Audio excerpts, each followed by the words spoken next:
Yes. So, lived experiences are sources for solutions.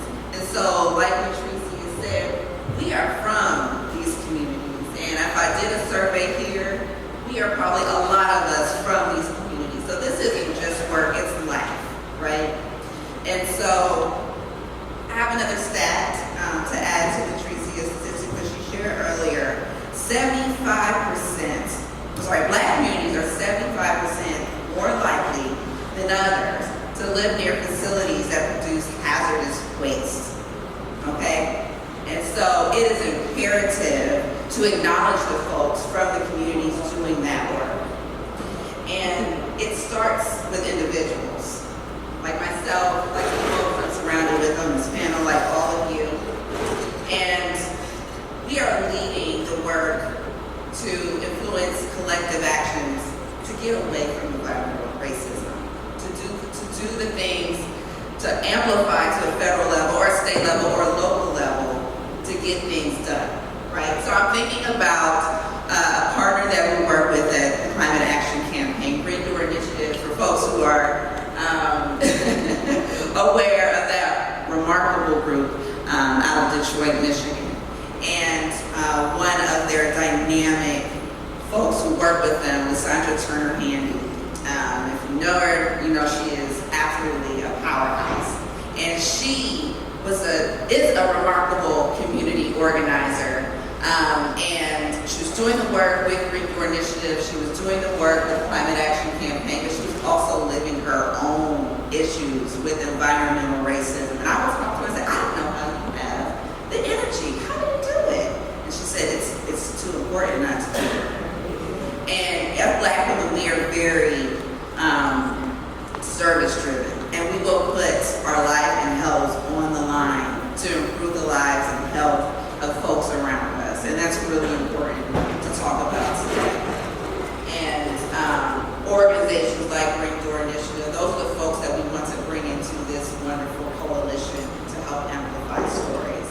At this Climate Action Campaign, we have a campaign called Solutions for Pollution Campaign, where we are working to advance about 20 different solutions that are focused on across federal agencies, like the DOE, working that will help advance President Biden's commitment to cut pollution by 50 to 52% by 2030. And we do so in ways that meet the administration's goals of advancing justice, jobs, and clean energy transition. And so being able to work with organizations like Green Door Initiative is imperative to get to meeting those goals, right? And so we need folks to bring that fresh energy. We need to have these conversations and provide opportunities for feedback. We're not always going to get it perfect. So we welcome opportunities for feedback and accept the challenge of making our work a lot better. So I will piggyback off of that a little bit by saying the way that we've had to challenge white supremacy and environmental racism is calling it white supremacy and environmental racism. And it means becoming comfortable with being uncomfortable and creating uncomfortable circumstances and then requiring that we all sit in that for a moment, because it's not easy and people don't like to feel uncomfortable. But unless we call out the racism and calling it out specifically to the environmental racism, then it just glosses over and we call it something else. And we don't do anybody any good. I wrote about it. I wrote a lovely little book called Before the Streetlights Come On. Everybody knows what that means. But it's Black America's Urgent Call for Climate Solutions. And I have a chapter called Redlining Black Folks in a Green World: Federal Discriminatory Housing Policy and Environmental Injustice. So to your point on redlining as being a major factor of environmental injustice, it is a part of our history. It is something that we have to reckon with and then be a part of the solutions to help create change that transforms wealth and community at the same time. You can do that. But you said victories. So now I have to put some people on the spot, because we are sitting in the midst of what victory looks like. environmental racism is get on Highway 10, get on Interstate 10, and then you're just going to go a little bit to the west or east, either way. East, okay. And you're going to go across the bridge over into St. James Parish. You're going to go over, and as soon as you cross over, you will see what environmental racism looks like. Because you will see the extensive petrochemical facilities and oil and gas facilities that pepper the Mississippi River, that are sitting on the ancestral lands of people who put their blood and their sweat and their tears into this space. And we talk about, I think you're right, we don't celebrate the victories enough. But if you know anything about some of these spaces, especially St. James, you know the name of Sharon Levine, Shamira and Chanel Levine, who have been doing the work here to push back and have called it environmental racism and have won against the Formosa plan that was trying to locate in that community. Joy and Joe Banner, who are here, y'all raise your hands. I'm so honored and excited to work with these two amazing women in the Beyond Petrochemical campaign because they are actively calling out what is environmental racism in their home and land in St. John the Baptist Parish, one of the few places along the Mississippi River that has yet to be touched by petrochemical facility.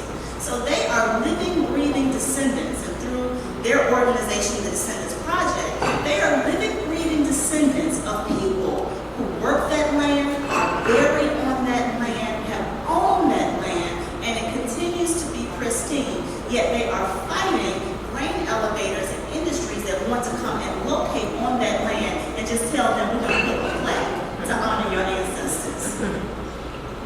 But their work in pushing back is becoming now a model for what communities can do around this country to fight environmental racism. They were able to get their community placed upon the National Historic Preservation Trust list of the 11 endangered spaces in this country for 2023.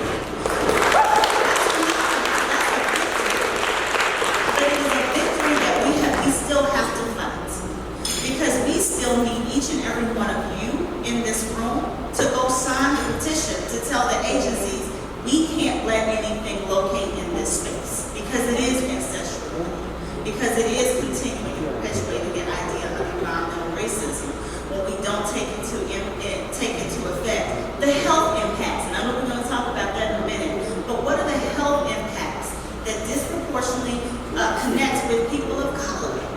What is it that we are breathing? What is it that we are wearing? And how is it that these facilities are continuing to convince us that we have an addiction and that we need these things? My favorite example, if anybody in here, anybody doesn't know what spaghetti looks like? Everybody does? Okay, great. Why do you need that little plastic window on a spaghetti box to tell you what spaghetti looks like? There is some pointless pollution in our communities, and we are buying into the pointless pollution, and it's killing our friends and neighbors and family members. It doesn't make sense. So continuing to see how we just call out racism as being racism and connecting it to the health impacts and our ancestral connection to these communities, we can beat a lot of the facilities that are trying to continue pointless pollution. And Joe and Joy, you all are examples of that. We honor you and appreciate you for what you are doing.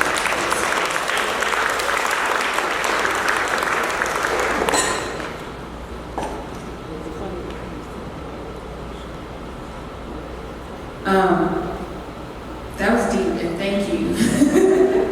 I agree with your point that we must call a thing a thing. But how many times do we experience racism on a daily basis, right?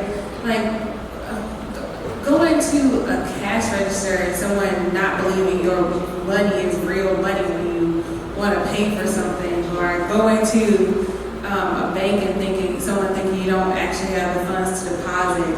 Racism can literally be exhausting. And then it's so exhausting to experience this on your jobs, like to literally have to fight each and every day, fight to get a budget, an adequate budget to do the work that you've been tasked to do, fight to improve that your lives matter enough to just need to drink clean air, drink clean water, and breathe clean air, basic necessities of all life for any species on this planet. So as much as it's important to call a thing a thing, I want to go back to a point that you made earlier, Heather, about the importance of our networks as people who are fighting. It can be exhausting, it can be hard, and it is also necessary for survival. And so this is a marathon. We will literally be doing this until the day God comes back for us. In some way, shape, or form, each generation has its own fight. And what we do now, I hope, improves the fight or makes it easier or different for the next generation. But I think it's also important that we are really thinking about ways to actively support each other professionally, but also just as people, to care for each other as people as we continue this fight. So I just wanted to bring up the point about what does it look like for people as you're fighting environmental racism, as you're fighting any form or facet of racism. If you're a nurse and you're experiencing it in the healthcare sector, or a teacher experiencing it in the education sector, it can be hard, it can be challenging. We experience it in our daily lived experiences, and it really does call for us to support each other through the process.